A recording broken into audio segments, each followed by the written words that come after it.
kesan pertama adalah bagaimana kita melindungi kekayaan hayati, biodiversitas pada lokasi tertentu. Pada lokasinya di kawasan konservasi. Nah, pengertian ini memang pengertian yang tidak keliru, ya, tidak keliru. Pengertian ini sah-sah saja. Hanya kurang lengkap sebenarnya.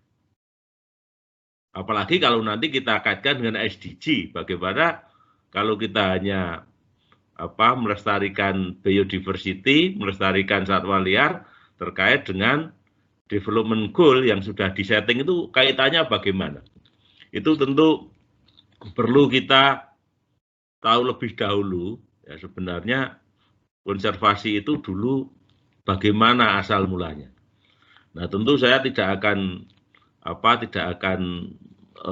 jauh sekali ke belakang karena waktunya yang terbatas. Saya akan mulai saja pada tahun 1980 ketika disusun dokumen yang bernama Strategi Konservasi Dunia. Ini penyusunnya adalah WWF, UNEP, dan IUCN. Nah, jadi dalam diskusi kali ini saya hanya akan membahas 2 dokumen saja. Yang pertama adalah dokumen tentang strategi konservasi dunia, yang itu merupakan akar dari konservasi global. Lalu yang kedua adalah peraturan di tingkat nasional, terutama Undang-Undang 5 tahun 90. Bagaimana kaitan antara konservasi global dan konservasi nasional? Apa betul konservasi nasional itu sangat dipengaruhi oleh konservasi global? Ini nanti akan kita diskusikan bersama. Nah, memang strategi konservasi dunia itu sebenarnya dulu digunakan atau disusun atas dasar keprihatinan para ahli lingkungan, ya. Para ahli lingkungan yang isu-isu lingkungan waktu itu mungkin lebih kenceng daripada isu-isu biodiversitas terkait dengan penurunan kapasitas produksi sebenarnya. Penurunan kapasitas produksi pada ekosistem yang penting bagi kesejahteraan manusia. Ekosistem yang penting itu apa? Ya, satu, hutan, itu tentu sangat penting. Lalu yang kedua, perikanan, baik itu laut maupun perikanan darat, pertanian dan lahan penggembalaan. Nah, mereka ingin melakukan analisis mengapa terjadi penurunan terhadap ekosistem tersebut. Apa faktor-faktor yang menyebabkan hal itu terjadi dan bagaimana cara memperbaiki ekosistem. Nah, sebenarnya konservasi itu awalnya lebih ke ekosistem, bukan ke spesies. Awalnya ke ekosistem. Nah, konservasi ketika pada awal tahun 1980 itu sebenarnya ditujukan untuk tadi seperti saya sampaikan mengatasi kerusakan lingkungan. Yang kerusakan lingkungan itu ditandai dengan menurunnya kapasitas produksi berbagai macam ekosistem yang penting. Lalu yang kedua juga adanya kemiskinan. Dan keduanya ini ada link yang sangat kuat, terutama di negara-negara berkembang. Kondisi ekosistem sebagai sumber daya bagi masyarakat yang belum sampai pada masyarakat industri, masih masyarakat agraris. Tentu saja kerusakan lingkungan yang ditandai oleh penurunan kapasitas produksi ekosistem tadi akan sangat berpengaruh terhadap kemiskinan. Kalau kapasitas produksinya berkurang, ya tentu kemiskinan akan makin bertambah. Nah, selain adanya kemiskinan, juga menurunnya sumber daya pokok untuk industri. Ini juga mengalami pengurangan yang terus-menerus. Jadi ini, konservasi itu isunya ekosistem yang pertama kali di WCS itu. Isunya adalah ekosistem yang terkait dengan welfare, dengan kesejahteraan manusia. Nah, makin kesananya lalu ke spesies, ke macam-macam itu nanti akan kita bahas bersama. Selanjutnya akan kita dalami kalau waktunya cukup. Nah, untuk mengatasi hal tersebut, untuk mengatasi adanya kekurangan tadi, kerusakan lingkungan tadi, maka di dalam World Conservation Strategy, dalam strategi konservasi dunia, dirumuskan adanya 3 goal utama untuk mencapai konservasi ekosistem. Jadi konservasi memiliki 3 goal utama, 3 tujuan utama. Yang 3 tujuan ini sebenarnya saling terkait, tidak bisa berdiri sendiri-sendiri. Tujuan yang pertama adalah pemeliharaan proses-proses ekologi yang penting dan pemeliharaan sistem penyangga kehidupan. Lalu yang kedua adalah pengawetan keanekaragaman genetik. Lalu yang ketiga adalah sustainable utilization of species and ecosystem. Jadi konservasi, sekali lagi konservasi itu jangan dipertentangkan dengan produksi, sebenarnya tidak tepat.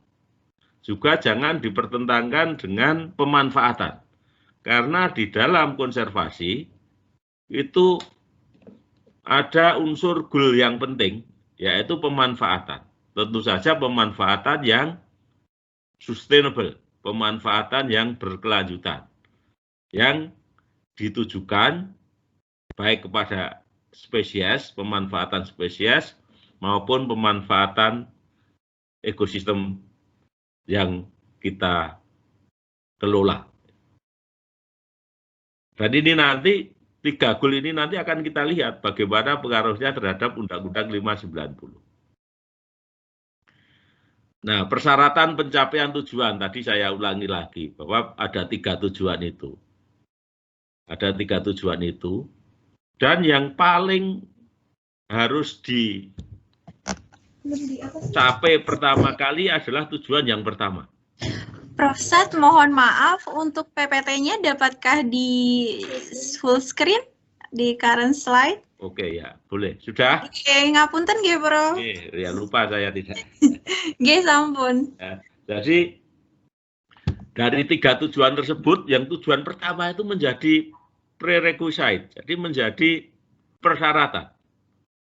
Maintenance of essential ecological processes and life support system. Ini menjadi satu prasyarat agar tujuan kedua dan tujuan ketiga bisa tercapai. Nah, untuk tujuan pertama tentu butuh pengelolaan, butuh planning, butuh perencanaan, butuh pengalokasian anggaran, butuh manajemen yang baik, butuh KPH kalau sekarang, ya, untuk pengelolaan hutan. Kalau di konservasi ya pengelola taman nasional, pengelola swaka marga satwa, tahura, dan lain sebagainya. Membutuhkan mutu pengelolaan yang sangat tinggi. Lalu yang kedua, tujuan yang kedua ini akan tercapai kalau tujuan pertama tercapai. Yang kedua, genetic preservation. Nah, genetic preservation ini sangat terkait dengan bagaimana kita melindungi keanekaragaman hayati. Baru keanekaragaman hayati muncul di tujuan yang kedua ini. Keanekaragaman hayati baik yang di off-site atau kalau sekarang lebih ngetren dengan istilah ex situ, dan perlindungan keanekaragaman hayati yang ada di in situ. Pengelolaan keanekaragaman hayati ya macam-macam, ada satwa, ada tumbuhan, ada yang belum banyak diteliti, misalnya mikroba, bakteri, dan lain sebagainya. Itu adalah keanekaragaman hayati yang ada di dalam satu ekosistem yang juga harus diawetkan. Lalu tujuan yang ketiga, sustainable utilization.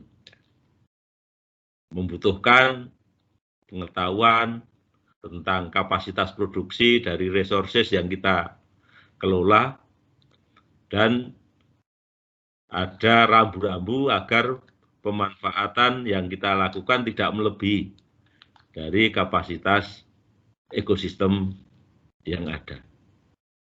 Jadi dalam perkembangan awalnya strategi konservasi dunia, ya, konservasi itu pemeliharaan ekosistem agar tetap produktif. Agar tetap produktif, ekosistem itu punya banyak komponen, ya salah satu komponen yang terpenting adalah biotiknya. Komponen biotik ini berupa wildlife, plant, bakteri, mikroba, jamur, dan lain sebagainya. Itu harus dilestarikan. Nah, dokumen strategi konservasi dunia ini sangat berpengaruh, ya. Sangat berpengaruh, dan setelah diterbitkan itu diterapkan untuk menyusun strategi konservasi nasional dan subnasional. Paling tidak ada 50 negara yang mengadopsi WCS, World Conservation Strategy, dalam peraturan perundang-undangnya untuk mengatur biodiversitas di tingkat nasional atau di level nasional.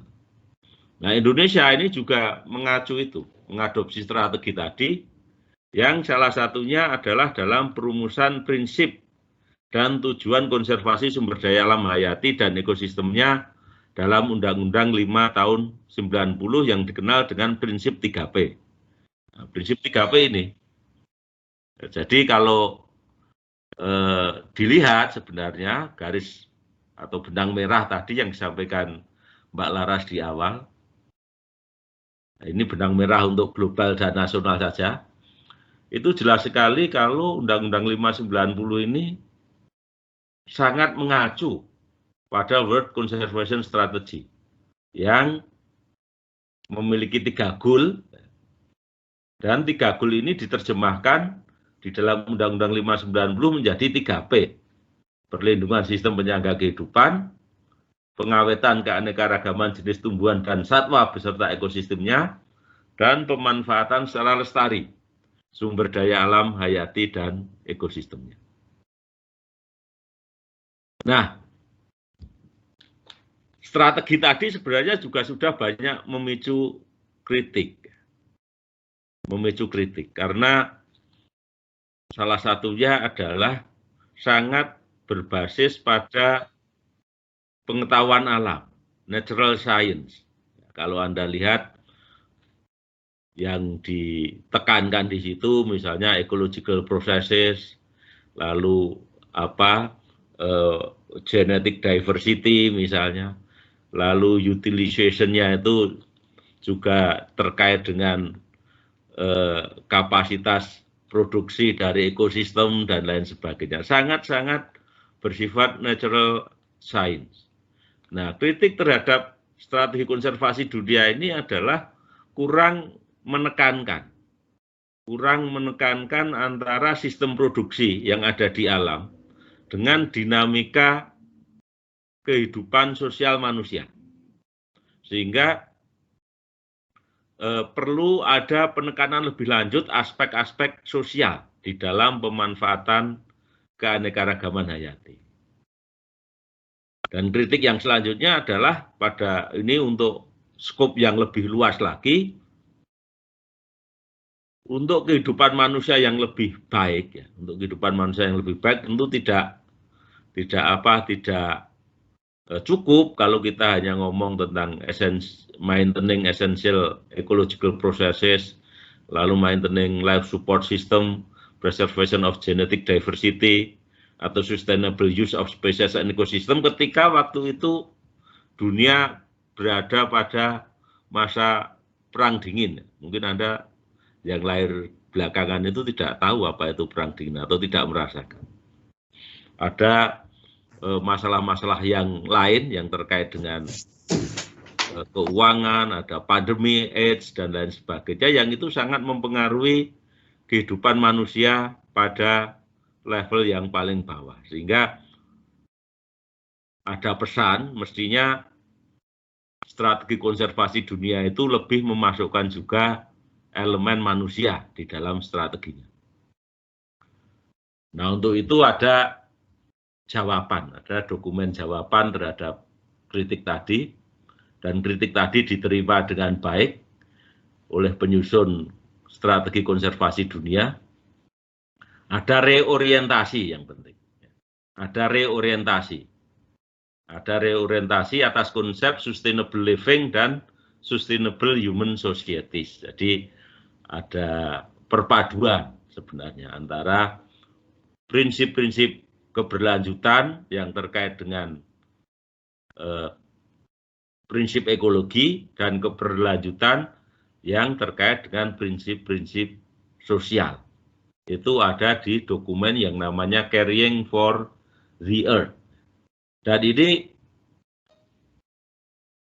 mestinya juga diadopsi di dalam peraturan-peraturan pemerintah yang ada di Indonesia terkait dengan konservasi keanekaragaman hayati. Nah, Caring for the Earth ini terbit pada tahun 92, jadi 2 tahun setelah Undang-Undang Konservasi Nomor 5 tahun 1990. Caring for the Earth ini merumuskan ada 9 prinsip.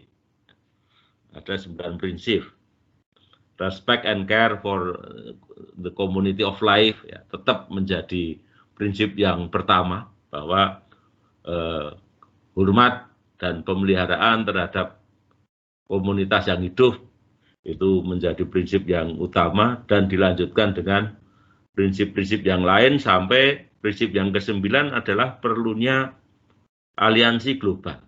Jadi konservasi tidak bisa dilakukan hanya oleh satu negara, ya, mengingat banyaknya hewan yang dia lintasannya antar negara. Kerusakan di satu negara akan berpengaruh terhadap negara yang lain.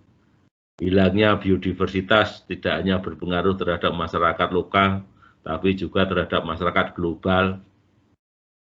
Sehingga global aliansi ini menjadi satu prinsip yang ditekankan di dalam dokumen Caring for the Earth yang merupakan penyempurnaan dari strategi konservasi global. Itu kalau kita bicara pada tingkat global. Kalau pada tingkat nasional, ya, konservasi di Indonesia itu didefinisikan sebagai pengelolaan sumber daya alam hayati yang pemanfaatannya, ini sekali lagi ini ditekankan, pemanfaatannya dilakukan secara bijaksana. Di kawasan konservasi sebenarnya banyak yang, kalau kita ikut kategori IUCN, ya, ada kategori 1 sampai kategori 6 misalnya, atau di dalam Undang-Undang 5 tahun 90 yang dibagi menjadi kawasan pelestarian alam dan kawasan swaka alam, itu hampir semua kawasan konservasi sebenarnya bisa dimanfaatkan, kecuali cagar alam dan zona inti Taman Nasional, itu yang memang digunakan sebagai referensi untuk mengetahui bagaimana kalau alam tidak diintervensi oleh manusia, itu perkembangannya akan seperti apa. Ini yang di cagar alam dan di zona inti yang aspek pemanfaatannya sangat terbatas, ya, terutama untuk pemanfaatan dalam pengertian direct use, ya, kecuali kalau untuk pemanfaatan dalam hal perkembangan ilmu pengetahuan tentu akan berbeda. Dan asas konservasi, pelestarian, kemampuan, dan pemantapan sumber daya alam hayati dan ekosistemnya secara lestari, secara serasi dan seimbang. Ini adalah konsep konservasi dalam Undang-Undang 5 tahun 90 yang sebenarnya tidak berbeda dengan yang ada di strategi konservasi global. Yang keduanya menekankan ada pemanfaatan di situ. Sasaran konservasi ini coba Anda lihat di Undang-Undang 590 ini ya mirip sekali, ya. Mirip sekali dengan goal yang ditekankan di dalam strategi konservasi dunia. Hanya memang untuk Undang-Undang 590, Undang-Undang 590 itu belum misalnya belum tampak secara jelas hubungan antara natural community, ekosistem alami, belum jelas hubungan antara sustainability dalam pengertian ekologi dan sustainability dalam pengertian sosial itu mungkin belum banyak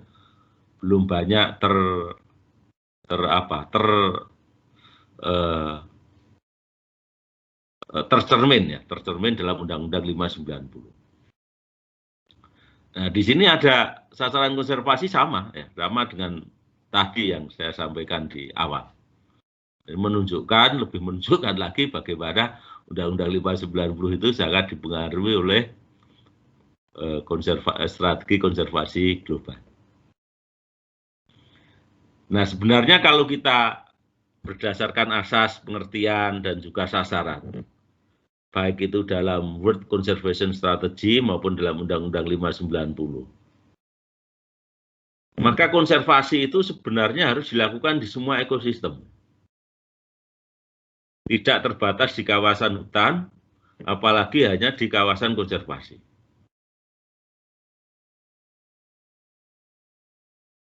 Jadi semua kawasan produksi, karena harus diingat bahwa pertama kali yang ditembak atau yang menjadi sasaran dalam World Conservation Strategy itu adalah pengurangan produktivitas dari ekosistem-ekosistem yang produktif. Dan tujuannya adalah mengembalikan agar ekosistem-ekosistem tersebut menjadi produktif kembali. Hanya saja nanti di dalam penjabarannya ada kawasan-kawasan konservasi yang bisa dimanfaatkan. Jadi kategori kawasan konservasi seringkali mencerminkan seberapa jauh tingkat intervensi yang diperbolehkan, tingkat intervensi oleh manusia yang diperbolehkan. Mulai dari yang paling ketat, misalnya cagar alam. Di cagar alam, kalau kita mau ikut peraturan, tidak ada aktivitas yang boleh dilakukan di situ kecuali penelitian. Ini IUCN kategori 1, misalnya 1A, kalau di Undang-Undang 590 kategori kawasan suaka alam, di bawah itu ada cagar alam. Jadi kawasan suaka alam, ada cagar alam, dan ada suaka marga satwa. Ini cagar alam ini yang dia sangat terbatas pemanfaatan. Lalu di tempat-tempat yang lain, kawasan-kawasan yang lain lebih luas, lebih fleksibel di dalam pemanfaatannya, seperti dalam Taman Nasional yang nanti ada berbagai macam zonasi yang digunakan untuk mengakomodasi kepentingan-kepentingan sosial. Sehingga ada keseimbangan kepentingan, ada dual goal sebenarnya, ada tujuan ganda dalam kawasan konservasi. Pengentasan kemiskinan dan juga pelestarian keanekaragaman hayati ini harus menjadi satu goal yang tidak terpisahkan. Nah, sehingga kalau dilihat dari pengertian dalam Undang-Undang 590 tadi, mestinya Undang-Undang konservasi itu cakupannya lebih luas daripada Undang-Undang kehutanan. Undang-Undang 41 ya berlakunya di hutan, tapi kalau Undang-Undang konservasi ini hampir di semua ekosistem, termasuk yang berada di luar hutan. Ada beberapa kawasan di luar hutan yang harus dikonservasi. Karena konservasi itu terkait dengan penataan ekosistem yang nanti akan sangat juga berpengaruh terhadap manusia. Nah, memang kalau kita bicara tentang konservasi itu hanya terkait dengan satwa, terkait dengan biodiversitas, terkait dengan kawasan. Itu adalah satu model konservasi yang mestinya harus ditingkatkan lagi, yang harus difikirkan lagi, yang saya kira tidak akan cukup. Pengertian-pengertian seperti itu tidak akan cukup untuk untuk menanggapi tantangan yang ada pada saat ini. Dalam perkembangan selanjutnya, karena kita ingat akar konservasi itu adalah pada akhirnya tidak boleh bertentangan dengan human well-being, dengan kesejahteraan manusia. Maka pada riset-riset saat ini terus meningkat frekuensi riset yang mengkaitkan biodiversity dengan human well-being. Antara biodiversitas, antara konservasi keanekaragaman hayati, dan kesejahteraan manusia. Biodiversitas, kalau zaman dulu, mungkin zaman saya sekolah, itu biodiversitas dipahami dengan kekayaan spesies. Ada harimau, ada orangutan, misalnya kalau di hutan tropika basah di Sumatera, lalu di situ ada beruang madu, lalu ada pohonnya, ada macam-macam. Belum dikaitkan dengan ekosistem functioning-nya.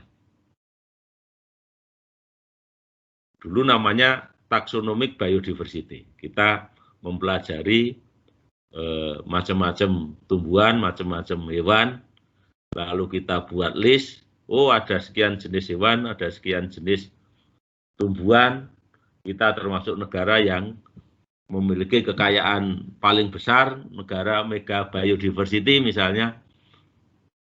Kalau Anda penelitian, biodiversitas lalu diukur dengan indeks misalnya.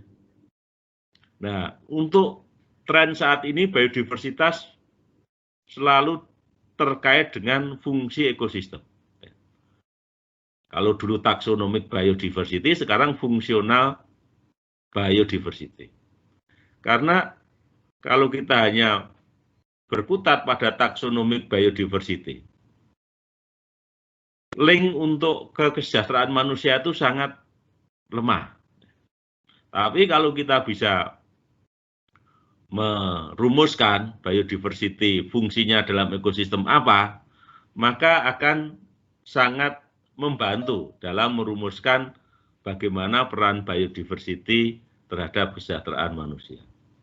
Nah, kalau dibuat suatu konstruksi kaitan antara biodiversity dengan human well-being, ya. Kalau di SDG ya mungkin terkait dengan goal-goal yang ada di SDG tersebut. Biodiversity dikaji. Biodiversity kaitannya dengan ekosistem functioning apa? Misalnya hilangnya satu penyerbuk akan menyebabkan menurunnya produktivitas buah misalnya. Dari ekosistem functioning lalu ke ekosistem services. Hilangnya penyerbuk mengakibatkan kapasitas produksi ekosistem berkurang. Lalu ke human well-being. Karena kapasitas produksi berkurang, maka penghasilan berkurang dan menyebabkan kesejahteraan manusia menurun. Ini adalah tren baru di dalam mengkaji biodiversity. Tidak hanya spesies list-nya, tidak hanya daftar spesies, tapi bagaimana biodiversity itu pada akhirnya mempengaruhi ekosistem services, dan ekosistem services itu mempengaruhi kesejahteraan manusia. Ekosistem services itu apa? Ekosistem services adalah kontribusi dari satu kondisi ekosistem dan proses yang ada di dalamnya terhadap kesejahteraan manusia. Jadi biodiversity itu lalu kontribusinya terhadap human well-being apa? Apa sekedar kita punya atau memang ada kaitannya dengan kesejahteraan yang hendak kita capai. Dan ekosistem services itu meliputi produksi misalnya, proses, lalu pendukung kehidupan, lalu culture, dan juga opsi-opsi yang tidak tertutup untuk generasi berikutnya. Kalau kita menghilangkan satu spesies itu berarti kita sudah paling tidak minimum kita menghilangkan satu opsi, bisa lebih untuk generasi sesudah kita. Nah, jadi kalau kita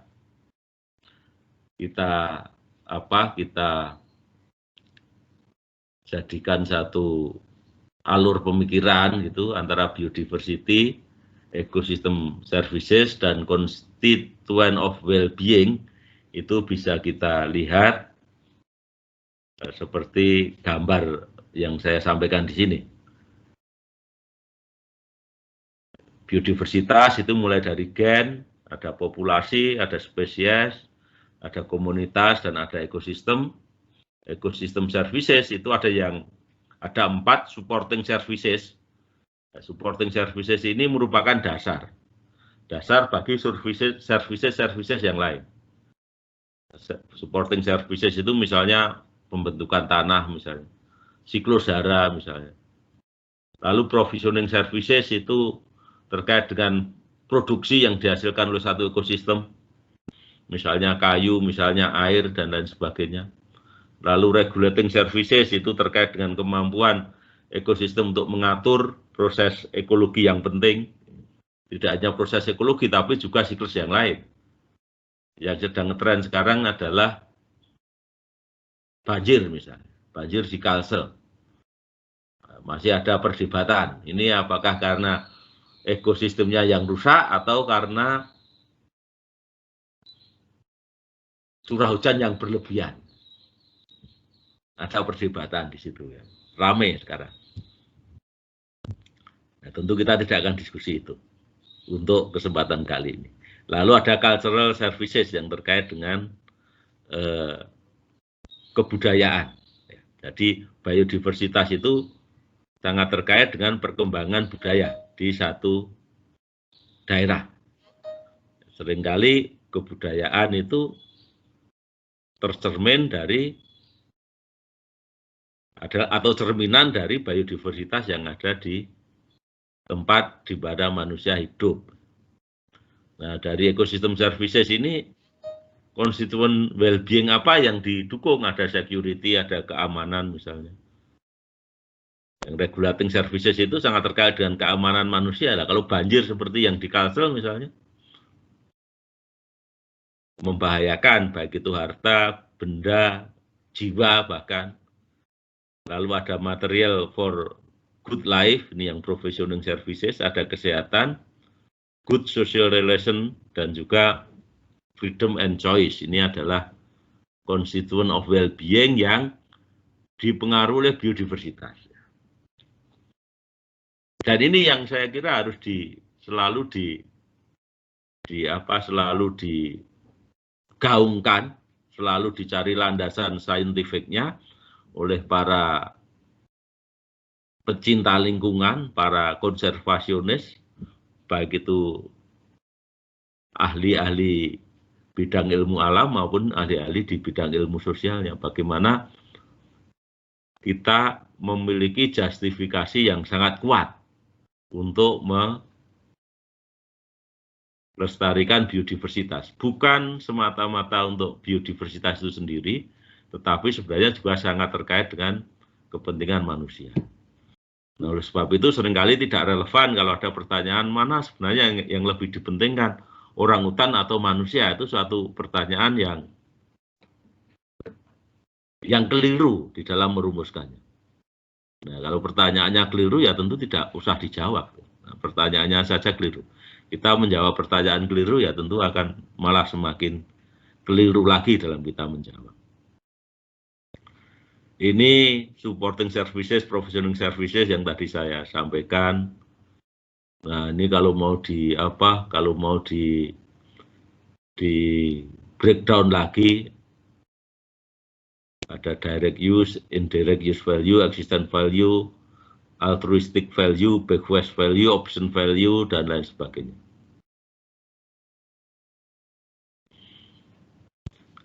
Ini macam-macamnya supporting services itu nutrient cycling, ya, soil formation, produksi primer, lalu provisioning service termasuk adalah fresh water dan lain sebagainya. Saya masih kurang berapa menit, Mbak Laras? 5 menit, Bapak. 5 menit ya, oke. Nah, ini adalah bentuk-bentuk sebenarnya, bentuk-bentuk opsi dalam pemilihan ekosistem yang akan kita kelola. Memang ada trade off antara fungsi produksi dan fungsi konservasi. Kalau intensif cropland ini crop produksinya tinggi, tetapi fungsi-fungsi yang lain sangat rendah. Sehingga bahaya-bahaya alami itu seringkali tidak bisa ditanggulangi oleh ekosistem yang seperti ini. Ya, seperti bahaya banjir, longsor, dan lain sebagainya sangat rentan kalau ekosistemnya didominasi oleh ekosistem yang seperti ini, yang intensif cropland ini. Lalu di sisi lain ada natural ekosistem. Mungkin crop production-nya tinggi, tapi kemampuan di dalam melindungi manusia terhadap bahaya-bahaya yang akan terjadi, dia tinggi. Ada juga yang merupakan perpaduan. Nah, tentu di dalam land use planning itu menjadi satu hal yang sangat penting ya untuk konservasi keanekaragaman hayati dan juga konservasi ekosistem. Sehingga manusia bisa mendapatkan manfaat yang paling optimal di dalam mengelola sumber daya alam yang dimiliki. Nah, sekarang ke kawasan konservasi sedikit saja. Ya, kita tahu bahwa kawasan konservasi itu merupakan satu alat yang sangat penting untuk konservasi. Alat yang sangat penting untuk konservasi. Dan kita harus akui bahwa seperti di Jawa misalnya, kalau tidak ada kawasan konservasi, mungkin kita sudah tidak punya badak Jawa lagi, tidak punya bandeng Jawa lagi, tidak punya beberapa jenis hewan-hewan yang besar lagi. Nah, ada beberapa kritik terhadap kawasan konservasi. Apakah kawasan konservasi itu oke, seringkali baik terhadap keanekaragaman hayati, tapi juga seringkali dikritik karena kawasan konservasi membatasi pembangunan dan meningkatkan kemiskinan. Ini debat yang sudah berlangsung sangat lama dan mungkin tidak akan selesai. Mengapa dianggap meningkatkan kemiskinan? Karena dengan adanya kawasan konservasi lalu ada pembatasan penggunaan sumber daya dalam kawasan ya, yang berakibat pada melambatnya pertumbuhan ekonomi, sehingga kemungkinan pembangunan juga dibatasi, yang akibatnya lokasi tersebut atau kawasan tersebut tidak bisa berkembang. Nah, kritik tersebut sebenarnya berdasarkan pada asumsi bahwa konservasi atau kawasan konservasi itu melulu membatasi, jadi membatasi usaha produktif dan tidak menghasilkan keuntungan bagi masyarakat lokal. Dan asumsi ini mungkin benar ya ketika kawasan konservasi didirikan memang tadi untuk manfaat lingkungan yang lebih bersifat global dan tidak memberi manfaat langsung bagi masyarakat lokal. Misalnya kalau kepentingannya adalah untuk kepentingan penyerapan karbon misalnya, ini kan kepentingan global ini yang masyarakat mungkin tidak akan bisa mendapatkan manfaat dari kepentingan penyerapan karbon. Namun demikian dalam beberapa kasus ya manfaat yang diperoleh masyarakat dengan adanya kawasan konservasi itu sangat besar. Sehingga dengan adanya kritik-kritik tadi yang kawasan konservasi meningkatkan kemiskinan dan lain sebagainya, maka ada paradigma yang dikembangkan untuk pengelolaan kawasan konservasi, dan yang penting adalah kawasan konservasi itu harus memiliki dual goal atau tujuan ganda, pelestarian keanekaragaman hayati dan penghilangan kemiskinan. Itu terutama untuk negara-negara berkembang yang memang masyarakatnya masih tergantung pada sumber daya alam yang berada di kawasan, di tempat mereka hidup. Lalu empiriknya bagaimana? Ada debat, lalu ada argumentasi dari masing-masing pihak, lalu empiriknya bagaimana sebenarnya?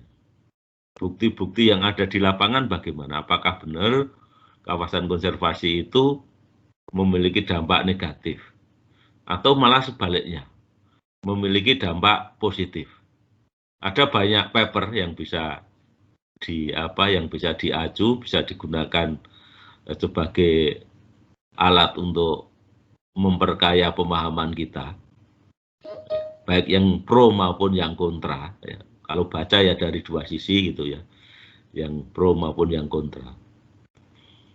Nah, kawasan konservasi memang seringkali membatasi penggunaan sumber daya, namun di sisi lain juga menghasilkan. Mohon maaf, waktunya sudah habis, tapi tidak apa-apa diselesaikan. Ya, oke, sebentar aja. Namun kawasan konservasi juga membatasi penggunaan sumber daya. Namun di sisi lain juga menghasilkan bentuk-bentuk pendapatan baru. Ya, terutama pada saat ini Anda lihat beberapa kawasan konservasi di Indonesia, kalau Anda ke sekitar Taman Nasional Gunung Merbabu, lalu ke mana? Ke Baluran misalnya, yang dulu sangat sedikit pengunjungnya, sekarang sudah sangat banyak. Nah memang, lalu problemnya adalah investornya dari mana? Ini problem lain lagi. Seperti di Komodo, ya. Di Komodo ada problem. Investornya akan didatangkan investor luar yang memiliki modal banyak, lalu masyarakat lokal dapat apa? Ini juga problem lagi. Ini saja. Nah, nanti kalau Anda ingin mengetahui dampak kawasan konservasi terhadap masyarakat di negara-negara berkembang, ada satu paper yang bisa Anda baca. Dan Anda bisa juga mencari paper-paper yang lain. Jadi evaluating the impact of protected areas on human well-being across the developing world. Nah, kesimpulannya bisa Anda baca di sini bahwa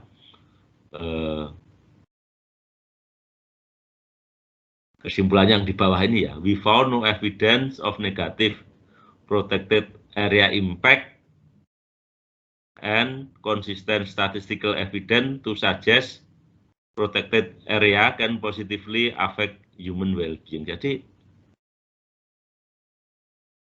ini temuan di beberapa negara. Di Indonesia bagaimana? Nanti kita akan dengarkan lebih lanjut mungkin dari Pak Esbet nanti. Nah, kalau masih ada waktu, nah, kita akan diskusi lagi yang lebih mendalam. Jadi ini hanya pengantar aja untuk konservasi dan pencapaian SDG.